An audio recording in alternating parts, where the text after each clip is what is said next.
Seeking the lost, yes, kindly entreating, wanderers on the mountains astray.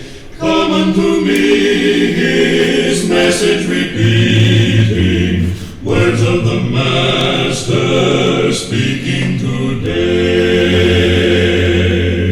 Crowing afar on the mountain, bringing the wonder back again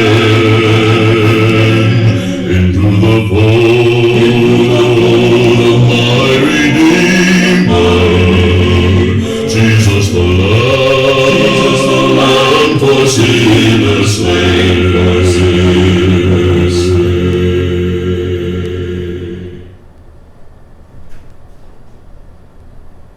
Magandang umaga po sa ating lahat mga kapatid. Kami po ay ating pong pasalamatan ng ating buhay na Diyos na kung saan binigyan tayo ng pagkakataon muli, talakayin at tingnan ang bawat anggulo hinggil po sa posisyon o di kaya tayo at doktrina ng Adventista hinggil sa giyera. Noong nakaraang pag-aaral ay ating pong napag-aralan ang posisyon ng mga Adventista noong 1862 at binigyan sila ng liwanag ng Diyos. At ngayon po ating tatalakayin kung ano ba yung mga extreme positions o di kaya paano ang mga Adventista noon na tumayo na hindi sa extreme position at atin po itong lilinawin sa episode na ito. Pero bago po ang lahat, amin po kayong hinihiling na samahan kami sa panalangin. Akin po hinihiling si Brother Peter para po sa panalangin sa paggabay ng Banal na Espiritu.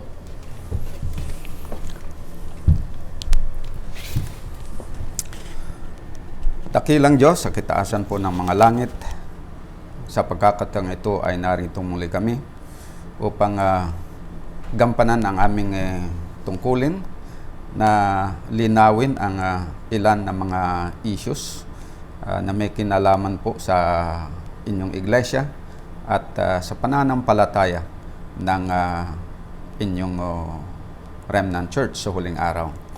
Ngayon po, hinihiling namin ang inyong gabay na tulungan nyo kami na aming buong puso na maihayag ang katotohanan ukol sa paksa na aming tatalakayin alang-alang po doon sa aming mga kapatiran na sumusubaybay sa issue ng perplexing war. So, gabayan niyo po kami at buksan ang kaisipan ng mga manonood at makikinig dito sa presentation na nawa ay dumating sila sa tamang pagkaunawa ng katotohanan at makapagpasya sila na tumayo sa panig ng katotohanan. Ito po ang aming dalangin sa pangalan ng Panginoong Hesus. Amen. Amen. Nung nakaraang pagtalakay natin, Brother Peter, ating nalinaw na ang The Nation is, yung article na The Nation ni James White is not the original stand or not yung tinatawag na stand ng church, but it is merely his own idea. And then kinuha na niya yung mga ideas ng mga kapatid, merong sumang-ayon, merong hindi. At mayroong nagsasabi na there are some extreme positions with regards about this. And pakita mo nga sa amin, how the Adventists deal, yung tinatawag nila na hindi sila maging extreme sa kanilang position with regards to war nung World War o yung nung Civil War ng starting 1862. Okay. So tama po 'yon. Yung mga kapatid noon, may tendency talaga na mag-extreme sila. Kagaya ng iba na nag-publish pa ng kanilang opinion na sinasabi nila, I'm ready to be martyr. Ganon. At meron din naman yung iba na yung idea nila sa extreme, hindi rin tama. Kumbaga, yung tamang position, sa kanilang isip, extreme na yon. Okay, papakita natin. Okay. Halimbawa, nabanggit natin yung tungkol doon sa sinabi ni B.F. Snook. Ano? Ito. It is very interesting to note na noong binasa niya yung article ni James White, Nag-iba yung views niya. nag-iba yung view niya. Yung dating view niya, na akala niya ay tama, nung binasa niya yung article ni James White, at saka sinuportahan ng marami, parang ano siya ba? Nakokonsensya, sabi niya, extreme yata itong aking position. So medyo naglaylo siya. Okay, basahin natin, sabi niya. This is a subject about which I have thought much of late. Almost from my youth up, I have believed that all kinds of war were contrary to the teaching of the New Testament. But after much prayer and serious investigation, I now believe that I occupied an extreme position. Okay. So, ito yung isa na inaakala nila noon na extreme position daw. Yung bang sasabihin mo na all kinds of war are contrary to the teaching of the New Testament. At hindi ka dapat na sumali. By just basing his idea doon sa article ni James White. Oh. Sabagay, sabi niya din to, pinag-aralan naman niya ng maigi. Yung dating idea niya, based on New Testament, after na pinag-aralan niya, kinumpare doon sa mga sinasabi ng iba, iniisip niya na extreme itong aking position. Kasi in comparison doon sa mga idea ng mga brethren ba, parang pro kasi sila sa drafting, pro sa drafting. So, kung standard natin ay pro-drafting, maging extreme na nga ito. Yung position niya. Yung kanyang position. So, yun yung kanyang naisip. So, gusto kong i-point out na ito ang isa na idea ng extreme. Yun namang ibang idea ng extreme is yung very emotional. Na talagang very resistant ba sa merong rebellious spirit sa government. Na halimbawa, sabi may drafting. Ayaw ko, tapos palaban ba? O halimbawa, pupunta ka doon na may kukuha sa iyo na military. Yung mag-resist ka talaga na ayaw mo. Kagaya nung nabalitaan natin sa Amerika, yung kapatid ba ni Floyd na pinatay. Ang issue sa kanya is, kasi i-arresto siya, ay nag-resist daw. Kaya pinatay. Ayun ngayon ang nangyari. So, ang case niya doon, pinatay because resisting arrest. Yun ang kaso. So, kung mangyari dito, magre-resist ka rin, pinatay ka, ang kaso mo, ganun na, yung rebellion. Resisting government authorities. And that is an extreme That position. is an extreme position. Another kind of extreme. Pero itong extreme na sinasabi niya dito, akala na extreme, pero ito pala ay hindi extreme. So, paano natin masasabi? You are saying that the position of B.F. Snook sa kanyang idea is extreme. But how can you say na hindi yun extreme? What is the light na maibigay po ninyo sa amin na yung stand ni B.F. Snook is not extreme? Kasi nung dumating yung liwanag, eto yung liwanag, di ba, nag-ano tayo kanina? Okay, tignan natin yung liwanag, Sabi niya, I was shown that God's people who are His peculiar treasure cannot engage in this perplexing war, for it is opposed to every principle of their faith. In the army, they cannot obey the truth and at the same time obey the requirements of their officers. There would be a continual violation of conscience. So yun, nung dumating yung liwanag na ito, lumabas na tama pala yung kanyang pinaniniwalaan. Pero in comparison doon sa view ng mga majority, si James White at saka yung ibang mga leaders, kung doon mo ihambing, lumalabas na extreme yung siya. Pero nung dumating yung liwanag, pumabor doon sa kanya. Sa kanyang idea na dapat pala hindi sasama sa military ang mga people of God. So, sinabi ninyo hindi sasama, but what should be the attitude? Pagpupunta na that is a compulsory drafting, hindi ka sasama. What should be the response and what should be the attitude na ginawa ng mga Adventists and then payo ng galing sa Diyos with regards to doon sa yung reaction doon sa drafting. Okay, merong guideline ang binigay. After na binigay yung light na dapat hindi tayo sasama. May guideline para hindi tayo maakusahan na rebelde and at the same time fanatic. Yeah. Okay. Sabi dito sa Testimonies Volume 1, page 357, paragraph 2. Those who would be best prepared to sacrifice even life, if required, rather than place themselves in a position where they could not obey God, would have the least to say. They would make no boast. Yan ang isang advice doon, no? So na mag-neutralize sa fanaticism. Ibig sabihin, hindi sila maingay. Hindi yung hanggang pagdating ng draft, hindi talaga kami sasama, hindi Oo. dapat ganon. So, there is no boasting of the idea Wala. na hindi talaga sasama. They At will saka walang mag-protest, hindi ka pupunta sa kalsada, magpo-protest ka doon sa Sa government. law, sa government. Aha. Na huwag ang draft, bawal ang draft. Hindi, you don't go there. Just be quiet, just stand on your ground, tapos don't make any boast. Para hindi mo ma-attract ang attention ng mga tao. At the same time, hindi mo ba ma-hit yung ego nila para hindi sila lalong magalit Patingin sa sa atin. Okay, tignan natin Sabi pa dito, ituloy na.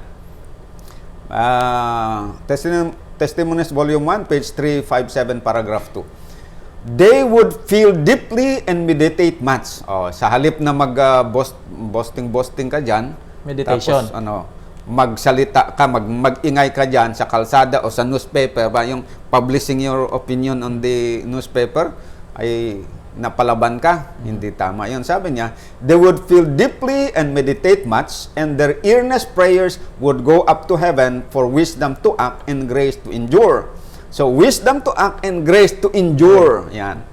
Those who feel that in the fear of God, they cannot conscientiously engage in this war will be very quiet, and when interrogated, will simply state what they are obliged to say in order to answer the inquirer, and then let it be understood that they have no sympathy with the rebellion. So yun yung issue doon na pag sinabi dito na those who feel that in the fear of God they cannot conscientiously engage in this war will be very quiet. So, sa papanood, we already watched the video of Brother Tolentino. He emphasized na sinabi, if you are draft, he interpreted the statement na manahimik ka na lang. So, don't say anything, just be drafted. But this is what the intent of the light given na manahimik? Or do you read differently on this matter? With regards to that, pagka na-draft, halimbawa na-draft ka, automatic kasi yun na parang enlisted ka na. Okay, sabi dito na tahimik ka lang, huwag kang magpo-protest, pero hindi ka pupunta. But then ang emphasis kasi, Brother Peter, is manahimik and then you go. Hindi naman ganon. Kasi kung pupunta ka, manahimik ka, tapos pupunta ka, you are virtually violating the light. Kasi kung pupunta ka, pagkatapos doon ka mag-serve ka sa military, you are violating the law of God. Di ba yung sinasabi doon na kapag ang law of the land conflict with the law of God, ano ang dapat na piliin daw? We would rather obey God than man. Okay. So ang sinasabi dito, pag na-draft ka, huwag kang mag-ingay na sasabihin mo, na-draft ako pero ayaw ko. Huwag mong sasabihin yun, ipapaalam sa na ayaw mo. Basta tahimik ka lang. Pag may kapitbahay, bakit nandito ka na dapat nandun ka sa military? Tapos may nagtatanong, dapat nandun ka kasi ang edad mo ganito. Di ba compulsory ang mga 21 years old na pupunta? Bakit nandito ka pa? Sasabihin mo lang na sabi dito. And when interrogated, will simply state that they are obliged to say in order to answer the inquirer, and then let it be understood that they have no sympathy with the rebellion. So explain na hindi ako magpa-draft, but it doesn't mean na I am a sympathizer of rebellion sa mga kalaban ng government. Yung pag na-draft ka kasi automatic 'yun Hindi ka magpapa-draft. So explain mo lang na hindi man ako pumunta, pero hindi naman ako in sympathy doon sa rebellion. Hindi ako kasama sa rebellion. Ayan ang Yan ang sinasabi dito. So, huwag kang mag-ingay. Pero ang mahalaga dito, kasi kung mangyari na gano'n na compulsory, eto liwanag na hindi pa dumating yung draft. So pa lang, 'yun ang dapat na gagawin. Ang kagandahan dito, gumawa ang Panginoon ng way out. Gumawa ng Panginoon ng way out para doon sa mga sa mga Adventist, para hindi sila mapilit na pumunta. Nung dumating yung draft, doon sa law, may linagay na provision para sa kanya, para hindi sila kailangan na, kahit na drafted na sila, hindi sila kailangan na pupunta sa military. Yun ang kagandahan dito, bilang tugon doon sa kanilang panalangin. Pero ang point natin, balikan natin yung point natin dito. Ang sabi dito is, you should be very quiet. Pero hindi yung very quiet na tapos pupunta ka, tapos pumatay ka ng tao, maglabag ka ng Sabat. Hindi. Very quiet ka, but you have to stand firm doon sa light na binigay. Na sumunod ka sa tawag doon, kalooban ng Panginoon. So just in case na draft, ganito pag just in case na draft, ibig sabihin, kukunin ka talaga ng military. Di syempre, huwag kang mag-resist ng arrest, sasama ka. Pero kung sasama ka doon, hindi ka hahawak ng baril, hindi ka rin magtatrabaho sa Sabat. Yun ang punto doon. Hindi ka mag-volunteer na magpunta. Tapos kukunin ka. Huwag kang mag-resist dahil pagpapatayin ka, na yun, ang labas mo is, ang tawag doon, resisting authority.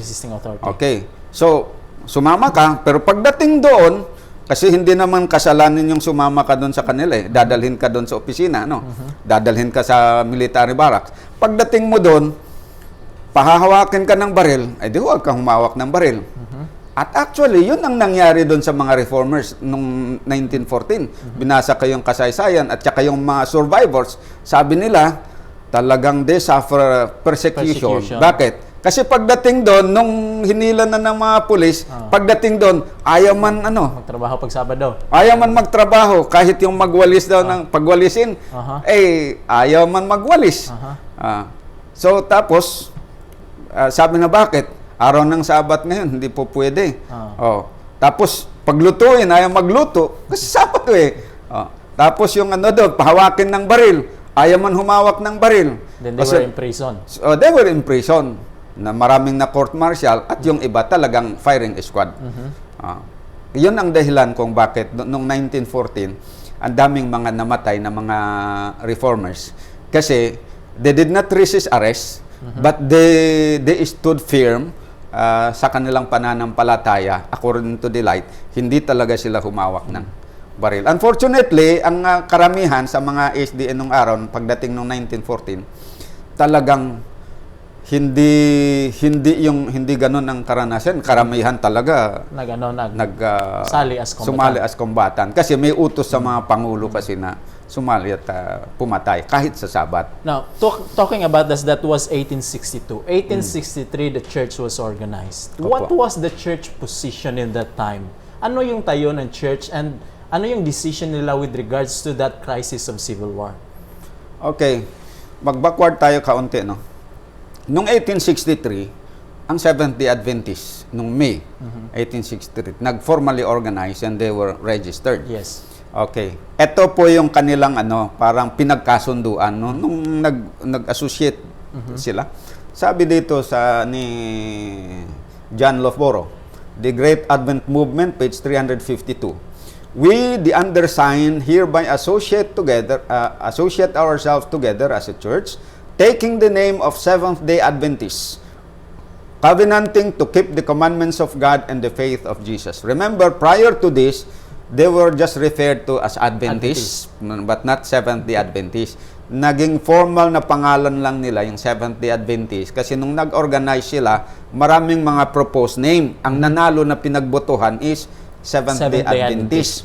Okay, and then when they finally organized and they registered themselves, so ito yung pinagkasunduan nila. Taking the name Seventh-day Adventist, covenanting to keep the commandments of God and the faith of Jesus. From that time forward, they have made a covenant to keep the what? The The commandments of God. So at with that foundation ng kanilang organization, they are now ready to make a position in the face of the crisis.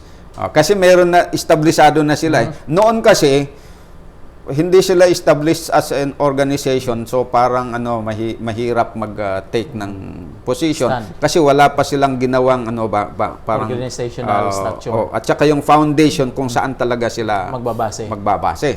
So ngayon na nakatayo na sila as an organization talaga.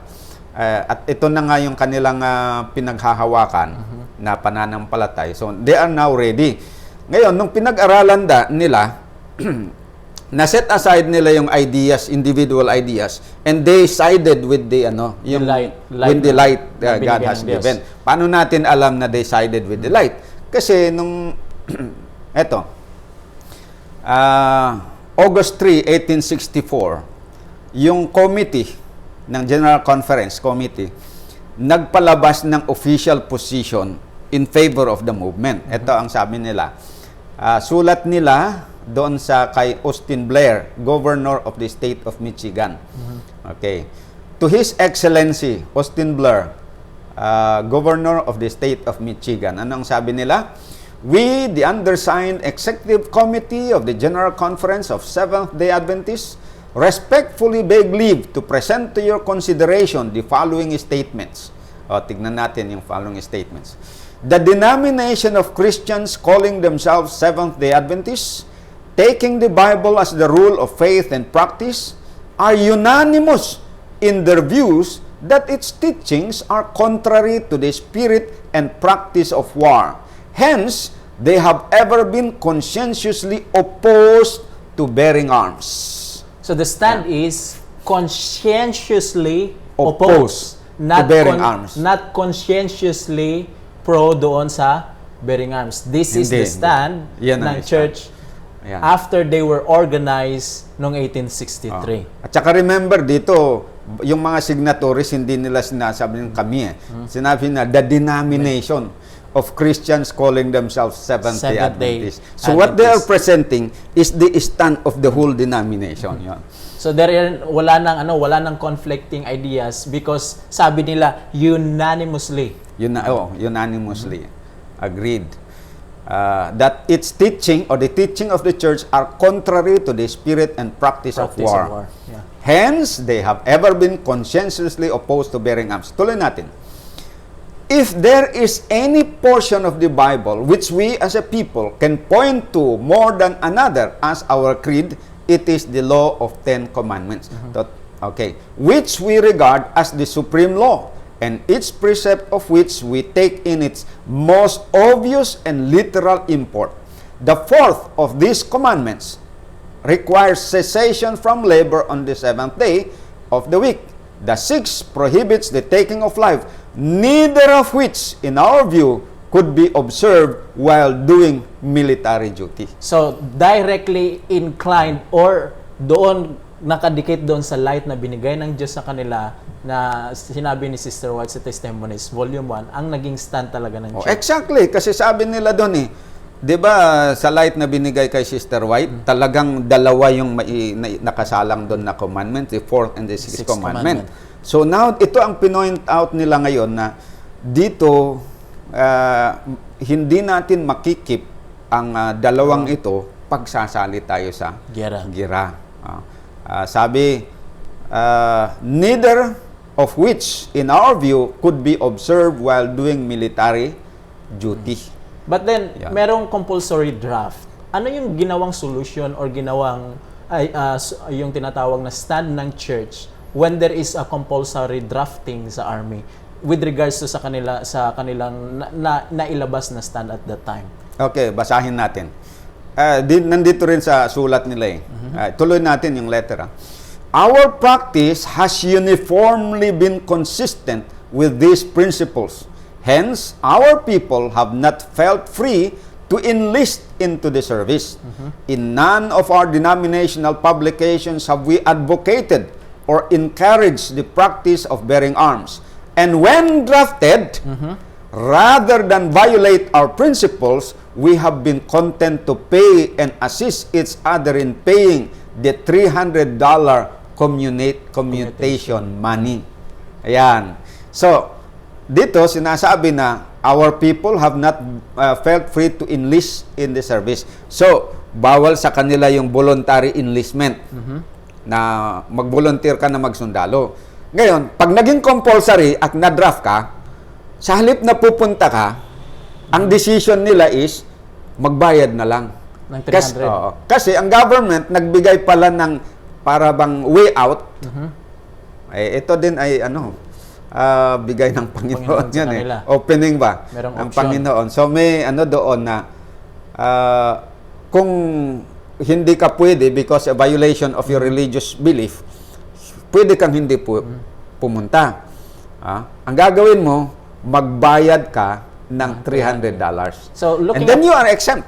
looking upon that was a quite big amount of money as we can see in those days. Tama yun. So, do you think that God has provided for them the commutation money in those times? Kung individual ang magbabayad, talagang mabigat yun. So, ang ginawa ng mga kapatid, hindi naman lahat ng mga members ay drafted. Yeah. Yun lang nasa bracket ng age lang nila. Yung mga young men. Tsaka yung mga babae, hindi naman din kasama doon. Yung mga lalaki lang. Okay. Ngayon,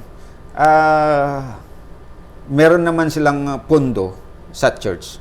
Ang church ang nag-volunteer. Kasi ang church ang nag-decision dito Therefore, they also assume responsibility for the payment just in case na yung individual person hindi makabayad. Pero siyempre, kung hindi makabayad naman yung tao, halimbawa, may kaya niyang bayaran, bakit naman papasaan pa sa church? So, siya nang magbabayad. Pero just in case hindi niya kaya, the church was ready to bear. At saka kung kulang doon sa pundo, nag-a-appeal yung mga leaders, gumagawa ng paraan, na yung mga may kaya na mga kapatid, mag-solicit sila ng pera para naman halimbawa sa local church may dalawang young men doon sa local church drafted para ma-exempt siya magtulong-tulong mga kapatid na bayaran yon para ma-exempt kasi nga ayaw nila na rather than violate the law of God they would rather pay. Alin ba ang mas maganda doon? Halimbawa local church natin okay, gusto ba natin yung dalawang membro natin, young men natin na promising ay pupunta doon sa gera tapos mamamatay? Hindi mo naman sigurado kung mag-survive yun Yeah. Win or lose yun kung mamatay. Kaysa yung isacrifice mo yung, let's say dalawa sila, $600. Ay kung local church natin, practically speaking lang, common sense, magbayad. Ibenta mo na yung kalabaw mo, ibenta mo na yung lupa mo, kaysa naman, mamatay yung kapatid sa gira. So, do we have the record that they really say na instead of sending our brethren or drafted brethren, we will just pay $300 commutation money? Do we have some record for that? Ito nga, yung decision kanina, ito yung sa committee decision ito. Sabi dito, in none of our denominational publication have we advocated or encouraged the practice of bearing arms. And when drafted, rather than violate our principles, we have been content to pay and assist each other. Assist each other. Ibig sabihin, nagtutulungan to assist each other in paying the $300 commutation money. Fortunately, as time went by, hindi nagtagal, linower down yung commutation money. Kasi napakalaki. $300. So naging $100 na lang yun So that means God is really intervening when the people of God is wanted to abide with the principles of His law. Tama po yun. Kaya, pero kung talagang kung talagang halimbawa wala ito, ay pa rin, pwede pa rin tayo na ano, na we should be ready to, ang tawag doon ba, endure. Kasi sabi dito we have to be ready to endure na lang yung ano doon at ipag-pray na talagang darating tayo sa time na if we have to be martyr, we have to be martyr. We would rather obey God rather than man. So Yan. upon looking all these statement, that means God is intervening, ang government nagbigay ng way sa kanila for them not to be drafted. On the next General Conference session during 1867, ano ba, is the stand still remains the same during the time on that session? Nasa ang stand nila sa sa tayo nila sa sa war? Meron po tayong record dyan. Okay, ito.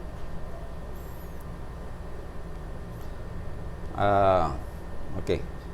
Mag-backward tayo konti. Okay. I-share natin ito sa mga kapatid, no. Yung basis, yung sinasabi natin na ang law of the land nagbigay ng way out ba para sa Adventist. Ay ito, yung batas. Ito ay sulat ng Provost Marshal September 1st, 1864. Sabi dito, respectfully return to Reverend J.N. Andrews, members of religious denominations who have been drawn in the draft and who established the fact before the Board of Enrollment that they are conscientiously opposed to the bearing of arms and are prohibited from so doing by the rules and articles of faith, and that their deportment has been uniformly consistent with their professions, will be assigned to duty in hospitals or to the care of free men, or shall be exempt on payment of $300 to such persons as the Secretary of War may designate. So this is by command of the Provost Marshal General. This is written in September 1st, 1864. So ito yung law, meron palang law dito at recognize ng government na pwede silang magbayad. Meron kasi sila ditong option, tatlo. Yeah. Pwede silang pupunta, hindi sa gira, pero doon sa mga hospitals, medics. Pwede silang pupunta, kung hindi naman sa medical lines, mag-alaga doon sa mga free men na mga captives, yung mga slaves ba na tumakas. Okay, aalagaan sila. At pangatlo, yung magpa-exempt sila by paying $300. So, ang decision ng church, hindi siya pumunta sa medical. Hindi yung pumunta sa mag-alaga ng free men. Pero magpa-exempt by paying the $300 commutation money. How can we say so, yun pinili nila na option. Kasi may available ito. Dito na din-decide nila, which is correct. Kaya yung sabi nila na ang pinili daw nila ay ito, yung go to medical line, hindi po yun. Balikan natin yung sinabi. Talagang malinaw na they would rather, whenever drafted, they would rather pay rather than go. Ayun. So yun po ang linawin natin dito kasi pinapalabas na ang decision ng General Conference noon is to allow them to go to the military pero doon daw sa medical lines. Kaya doon sa iba. Pero doon sa nabasa natin kanina na sulat, they have made a decision na instead of going to war, either as soldiers or as medic, they chose the third option na magbayad na lang para hindi pupunta talaga. Kasi sangkot kasi pag nandun ka sa tawag dito sa medical, alangan namang hindi ka magtrabaho sa araw ng Sabat na may namamatay na nga tao doon. O di siyempre mapipilitan ka na ganun. So active ka talaga doon, you will be forced to violate the fourth commandment. Kaya pinili talaga nila yung pinaka-safest na na position. Don't go to war, just pay. Ayan. And then, nag-decide sila na sila magtutulungan. They have to spend the church. At may nabasa ako pa na kinuwenta nila malaki talaga yon. Malaki ang 300. Malaki talaga yon. Pero pinagtitimbang nila, alin ba ang mas mabigat? Mag-produce tayo ng pera para bayaran sila, o kaya padala naman natin ito, tapos ma-deplete naman ang ating resources.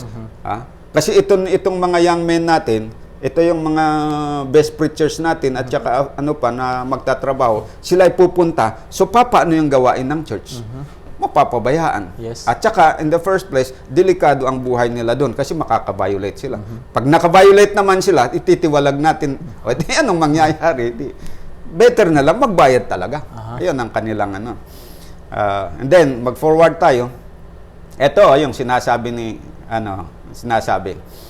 We have prepared a set of books and papers for those who may be drafted from the Seventh-day Adventist churches and wish to pay the $300 commutation money, a privilege granted non-combatants by the 17th section of the Enrollment Law, Advent Review, March 21, 1865. So that means, nag-provide si Uriah Smith ng mga libro na pag mabenta na yun, it should be given, donated para pangbayad doon sa mga na-draft. So that means they really go to the option of paying the commutation money rather than sending those brethren in the war. Kaya noong 1865, ito yung tinatanong mo kanina. Yes.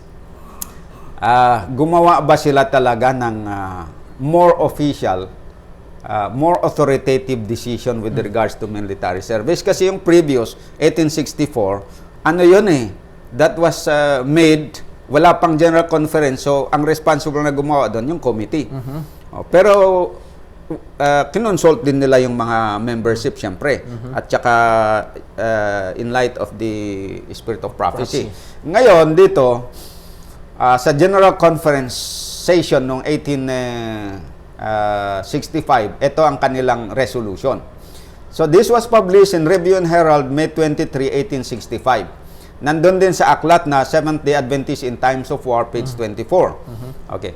Sabi nila, resolved that we recognize civil government as ordained of God, that order, justice, and quiet may be maintained in the land, and that the people of God may lead quiet and peaceable lives in all godliness and honesty. In accordance with this fact, we acknowledge the justice of rendering tribute, custom, honor, and reverence to the civil power as enjoined in the New Testament. While we thus cheerfully render to Caesar the things which the Scriptures show to be his, we are compelled to decline all participation in acts of war and bloodshed. We are compelled to decline all participation in acts of war and bloodshed as being inconsistent with the duties enjoined upon us by our divine master toward enemies and toward all mankind. Ayan po ang ano doon. So, upon reading this, sabi dito is, they declined to all participation of war. Now, how about, ano ang naging decision ng church? Let's say, for example, there is this young guy, nagpa-draft. Nagbigay ng option ng church, will pay for you. Pero he chose to draft in the army. He is a member of the church. Ano yung ginagawang decision ng church when a person would voluntarily draft even though given the option of being paid? Okay. Eto, pero bago natin basahin ito, gusto ko muna na linawin natin sa mga viewers natin na hindi lang minsan na gumawa ang General Conference session ng decision. Para bang hindi pa nakontento doon sa decision ng committee, nung 1865, nag-decide na talaga yung delegation. Tapos, nung the next na General Conference session, gumawa uli ng another. So parang 3 times na talagang nagpalabas sila ng official position. First yung sa General Conference Committee, second General Conference Session 1865, 1867 inulit pa, talagang idiniin ba? Kumbaga ipinako talaga yan na ito talaga ang kanilang stand. Gusto kong idiin ito para maikintal ba sa isip ng mga kapatid natin. Okay, basahin natin resolved that it is the judgment of this General Conference, that the bearing of arms or engaging in war is a direct violation of the teachings of our Savior and of the spirit and letter of the law of God. Yet we deem our duty to yield respect to civil rulers and obedience to all such laws as do not conflict with the Word of God. In the carrying out of this principle, we render tribute, customs, reverence, and others to the government. So balik tayo doon. Dahil ito talagang ipinako nila na tayo talaga nila na they will not participate in war. Nasabi that the bearing of arms or engaging in war is a direct violation of the teachings of our Savior and of the spirit and letter of the law of God. Kaya, eto, light bearers to the remnant church. Eto ang nangyari. Gumawa sila, ginawa talaga nila yun na yung military service is a test of fellowship. Yan ang maraming, hindi ba alam ng mga Seventh-day Adventists? Yan ang kasaysayan, ang tayo ng Seventh-day Adventists, na ngayon, nagkaroon ng massive cover-up dito eh. Kino-cover upan nila Kaya hindi yan tinuturo sa mga sa mga theological schools. Kaya ang daming graduate ng theology sa Seventh-day Adventist, hindi nila alam yun. Samantalang pinag-aralan nila yung kasaysayan. Bakit? What was the reason? Hindi inilabas, hindi itunuro. Maliban lang doon sa mga mapag-research, they will be able to discover. Pero yung ituturo nila, hindi. Meron tayong mga alam na nag-aral sa theology, dyan sa AYAS. Hindi. Ano ba yan? Yung sa AUP. Sa AUP, noon sa PUC. Nakagraduate na, pero hindi alam. So, eto po. During the final 10 months of the war, several Adventist soldiers who enlisted voluntarily found themselves deprived of church membership. So, sino ang dinidisfellowship pala noon? Yung makita ko, maalala ko sinabi mo dito na deprived of church membership. So, ang stand ng church, ang dinidisfellowship nila noon ay yung magsali sa gera. Magsali sa gera. Hindi sasali sa gera. Oh, tama yun. But it's quite interesting in the church history, the pioneering of the Reform. Bakit nabaliktad yung nangyari? Noon, yung mga sasali sa gira, yun ang tinitiwalag. But later on, pero nung 1914, nabaliktad. Yung hindi sumali sa gira, yun ang tiniwalag, at yung sumali sa gira, yun ang na-retain ang membership. Nakita yung pagkakaiba. At tuloy nating basahin. During the final 10 months, ibig sabihin yung kasagsagan ba ng gira, okay, of the war, several Adventist soldiers, not only one, several Adventist soldiers who enlisted voluntarily found themselves deprived of church membership. One of these men had been a member of the headquarters church in Battle Creek. Notice of their dismissal was boldly published in the review. So, pinablish nila so that people could learn na if you will voluntarily go, you will really lose your relationship with the church. Tama 'yon. And who was this guy na sinabi doon na they pinablish sa review and sa Advent Review? Ano yung pangalan niya so that we can learn kung sino talaga itong tao na ito. By the way, ang quotation na ito ay hango doon sa Light Bearers to the Remnant, page 101. And dito tayo sa The Review and Herald, March 7, 1865.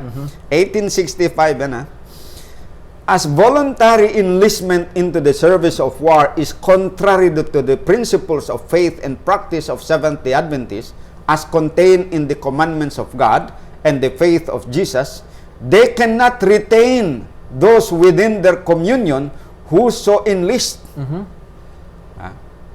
Enoch Hayes was therefore excluded from the membership of the Battle Creek Church by a unanimous vote of the church. March 4, 1865. I remember si Pastor Brian Tolentino, he says himself that apostasy is departing from the former principles. Tama yun. Now, isn't it in the time of the World War, the church has turned back from the truth na instead na i-disfellowship yung sumali sa gera, they rather retained those majority and excluded those faithful ones? Yan. Yan ang isang view na dapat ma-realize ng ating mga kapatid na Seventh-day Adventists. Na noon during the American Civil War and in the successive years, ginawa talaga ng Adventist Church officially na yung military service ay test of fellowship. Ibig sabihin, kung magsali ka sa gira, you have to, if you think of join in the military, you have to decide on 2 points. You go and be this fellowship, or you retain your membership and not go. Ganon. So kung pupunta ka, you have to sacrifice your membership. Alam nila yon. So yon po, test of fellowship talaga sa kanila yon at that point in time. Pero gaya ng sinabi mo nga, doon sa 1914, baliktad na eh. Yung pumunta sa gira, yun ang na-retain ang membership. Yung hindi pumunta, yun ang tiniwalag. So somewhat we can conclude that the starting of the apostasy is ang dahilan, creeping in. Okay. Ang dahilan kasi doon is nagbago sila ng position. Yung original position noon, binago na nila yon. Biro mo yon, yung original position na to kill in time of war is a violation of the Sixth Commandment. To work on the Sabbath is a violation. During war is still a violation of the Fourth Commandment, just like in time of peace. Pero noon kasing doon sa Second World War, nabago yung isip nitong nasa Europe. Ang kanilang understanding, yung kanilang pinopropose na idea is, in time of peace, killing is sin. Working on the Sabbath is sin. But in time of war, it is no longer a sin to work on the Sabbath. It is no longer a sin to kill. Yan ang kanilang idea. And with that, yun ang idea ng taga-Europe.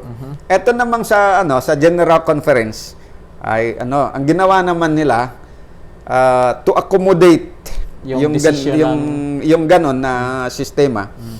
At saka wala nang disfellowshipment, mababaliktad na doon is ginawa nila na freedom of conscience. Everybody is free to make their own choice whether to go or not to go without any accountability. Meaning, kung ikaw ay sumali sa gira, okay lang. You will still retain your membership. Whether you volunteer or you are drafted, yes, you are doon eh. Kasi sa Amerika naman yun eh. Maraming nag-volunteer eh. Pero the same pa rin, yung attitude nila, ginawa nila yung modified position na everybody is free to act according to their conviction without any accountability. So, hindi maapektuhan yung membership. So, inalis na nila yung, hindi na nila ginawang test of fellowship yun. Tapos, walang discipline. Walang discipline dapat. Pero ang nangyari, hindi yung walang discipline eh. Yung mga violators, yun ang walang discipline. Pero yung mga sumunod sa light, yun ang dinisiplina, baliktad. Okay, I believe, Brother Peter, you have the presentation on transition ng stand ng church from abiding in the light that was given to God and then counteracting it. And we will see that on the next episode na ang pang-transition, makita po natin mga kapatid, yung transition ng pagbabago ng stand ng church regarding to military war. Stay tuned and we will give to you more information to see the whole picture of the elephant, Brother Peter. Tama. Not just one angle of it. May the Lord bless you and keep you, and you may decide to choose what was right and be in the right path. And before we are going to close, we will invite you for a prayer.